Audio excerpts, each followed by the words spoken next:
तल में 13,000 फीट नीचे हुई डार्क ऑक्सीजन की खोज। क्या गलत साबित होगा सैकड़ों साल पुराना सिद्धांत? वैज्ञानिक भी है हैरान। वैज्ञानिकों ने एक अजीब घटना की खोज की है जो दावा करती है कि समुद्र की सतह से 13,000 फीट से अधिक नीचे डार्क ऑक्सीजन का उत्पादन हो रहा है। इस रिसर्च को एक बात थोड़ा अजीब बना जाती है, वह यह है कि इस मामले में पौधों द्वारा ऑक्सीजन का उत्पादन नहीं किया जा रहा है। वैज्ञानिकों ने गहरे समुद्र में डार्क ऑक्सीजन की खोज की है।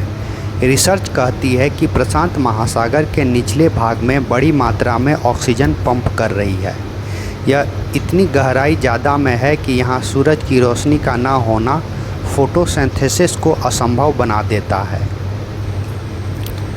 नेचर जियोसाइंस पत्रिका में सोमवार को पब्लिश इस रिसर्च में पाया गया कि समुद्र की सतह से करीब 4,000 मीटर नीचे पूर्ण अंधेरे में ऑक्सीजन का उत्पादन हो रहा है।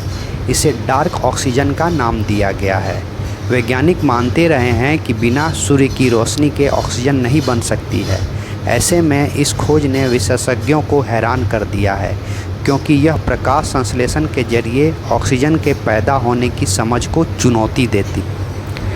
डार्क ऑक्सीजन के बारे में नेचर जियोसाइंस पत्रिका में पब्लिश रिसर्च कहती है कि इतनी गहराई पर ऑक्सीजन का उत्पादन असंभव माना जाता है, क्योंकि यहाँ पौधों के लिए प्रकाश संश्लेषण करने के लिए पर्याप्त सूर्य का प्रकाश नहीं होता है।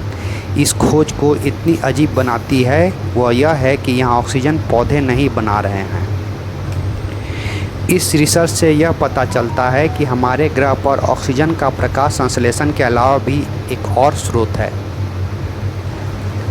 इससे पृथ्वी पर जीवन की शुरुआत को लेकर भी एक नई बहस छिड़ सकती।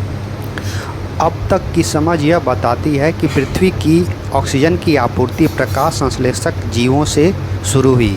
अब नई रिसर्च कहती है कि गहरे समुद्र में ऑक्सीजन बन रही है जहाँ कोई रोशनी नहीं है। अब इस पर फिर से विचार करने की ज़रूरत है कि जीवन की शुरुआत कहाँ से हुई। उन्होंने कहा कि यह इसलिए भी चौंकाती है क्योंकि महासागरीय और वायुमंडलीय प्रशासन के अनुसार पृथ्वी की आधी ऑक्सीजन समुद्र से आती है।